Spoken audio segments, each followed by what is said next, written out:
Boss season 7 live വിശേഷമാണ് പറയുന്നത്. ഇപ്പോൾ രേണു സുധിയും അക്ബറും തമ്മിലുള്ള വഴക്കാണ് അല്ലെ ബിഗ് ബോസിൽ നടന്നുകൊണ്ടിരിക്കുന്നത്.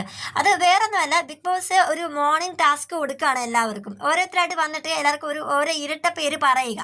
അങ്ങനെ നമ്മുടെ അക്ബർ വന്നിട്ട് രേണു സുധിക്ക് പേരിടുന്നത് സെപ്റ്റിക് ടാങ്ക് എന്ന പേരിടുകയാണ് കേട്ടോ. അപ്പോൾ എല്ലാവരും അവിടെ ഇരുന്നിട്ട് ഇങ്ങനെ ആ ഒരു പേര് കേട്ടിട്ട് സത്യം അരോചകമായി തന്നെ എല്ലാവർക്കും തോന്നിയിട്ടുണ്ട്. അപ്പോൾ രേണു സുധി ആണെങ്കിൽ അങ്ങോട്ടും ഇങ്ങോട്ടൊക്കെ നടന്നിട്ട് എന്തായാലും ആ ഒരു പേര് എന്നെ വിളിക്കേണ്ട, എന്തൊക്കെ പേരുകൾ ഉണ്ടായിരുന്നു, എന്നാൽ ഈ ഒരു പേര് എന്നെ വിളിക്കേണ്ടിയിരുന്നില്ല എന്നൊക്കെ ഭയങ്കര വിഷമത്തോടെ. അത് എനിക്കും തോന്നി കേട്ടോ. നിങ്ങൾക്ക് കാണുന്ന എല്ലാവർക്കും അത് മനസ്സിലാവും.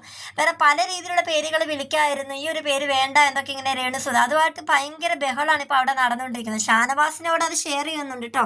അപ്പോൾ ഷാനവാസ് പറയുന്നത് അത് എനിക്കും ഇട്ടല്ലോ പേര്, എന്നെ മുള്ളംപന്നിന്ന് വിളിച്ചല്ലോ എന്നൊക്കെ. അപ്പോൾ രേണു പറയാണ്, അത് മുള്ളംപന്നി എന്നൊക്കെ വിളിക്കുന്ന പോലെയാണോ ഇങ്ങനെ വിളിക്കുന്നത്?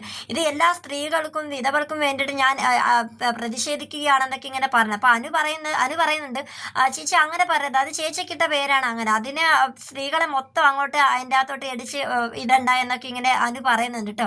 ഞാനത് ഇടും, അത് എൻ്റെ ഇഷ്ടമാണ്, എന്നെ അങ്ങനെ വിളിക്കാനായിട്ട് പാടില്ല എന്നൊക്കെ പറഞ്ഞ് ഭയങ്കര ബഹളമൊക്കെ ഇങ്ങനെ ഉണ്ടാക്കിക്കൊണ്ടിരിക്കുകയാണ് രേണു. അപ്പോൾ അക്ബർ ആണെങ്കിൽ എനിക്ക് പേരിടാൻ എന്നോട് ബിഗ് ബോസ് ആണ് പറഞ്ഞത്, അതുകൊണ്ടാണ് ഞാൻ പേരിട്ടെന്ന് പറഞ്ഞ അക്ബറും രേണുസും നമ്മളെ ഭയങ്കരമായിട്ടുള്ള ഒരു വഴക്കാണ് കേട്ടോ നമ്മുടെ ബിഗ് ബോസ് ഇപ്പോൾ നടന്നുകൊണ്ടിരിക്കുന്നത് ലൈവില്.